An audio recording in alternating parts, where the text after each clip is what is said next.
కరీంనగర్ జిల్లాకి చెందిన సామాజికవేత్త ఎం శ్రీనివాసులు ప్రజాస్వామ్యం గురించి ఓటర్ తన ఓటు హక్కును వినియోగించుకోవడంలో ఎలాంటి సామాజిక బాధ్యత కలిగి ఉండాలి అనే అంశం మీద స్పందిస్తూ ఇలా మాట్లాడారు. మించాల్సినటువంటి విధి విధానాలను ఎలక్షన్ కమిషన్కి చూపెట్టడం జరిగింది. అంతేకాకుండా ఎలక్షన్లో ఓటర్లు ఒకవైపు మొగ్గు చూపుతుంటారు. ఎందుకంటే ఒక కులమే కానీ ఒక ప్రాంతము అనే కానీ ఒక బంధువర్గము జనాభా అధికంగా ఉన్నప్పుడు ఒక వర్గానికి కానీ ఒక పార్టీకి కానీ ఒకవైపుగా వెళ్ళే దిశగా ఓటర్లను ప్రభావితం చేస్తుంటారు. ఏది ఎన్నికల్లో ఉన్న వాళ్ళైనా మిగతా వాళ్ళైనా. నేను ఆ ప్రభావితాలకు దూరంగా ఉండి ఎలాంటి తైలాలకు కూడా వద్దని చెప్పేసి ప్రజాస్వామ్య దేశం మనకు రాజ్యాంగం ద్వారా ఓటు హక్కు కల్పించడం జరిగింది.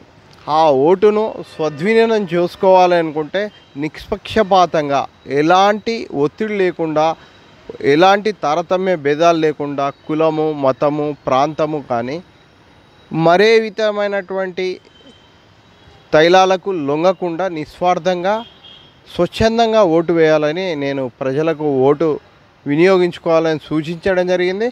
అందుకోసంగా విస్తృతంగా వివిధ ప్రాంతాల్లో పర్యటించడం కూడా జరిగింది.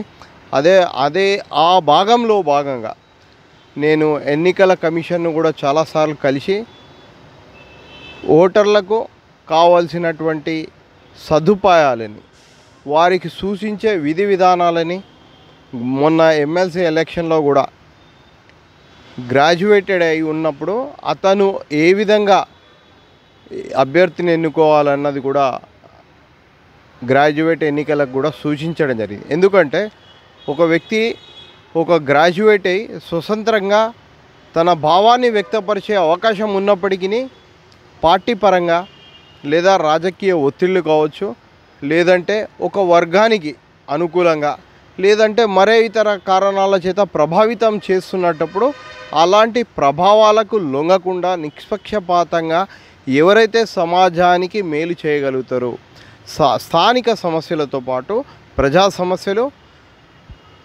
ఈ సమాజంలో ఉన్నటువంటి రుగ్మతలను అణిచివేయడం కోసం రుగ్మతలను రూపుమాపడం కోసం ఎవరైతే కృషి చేస్తారని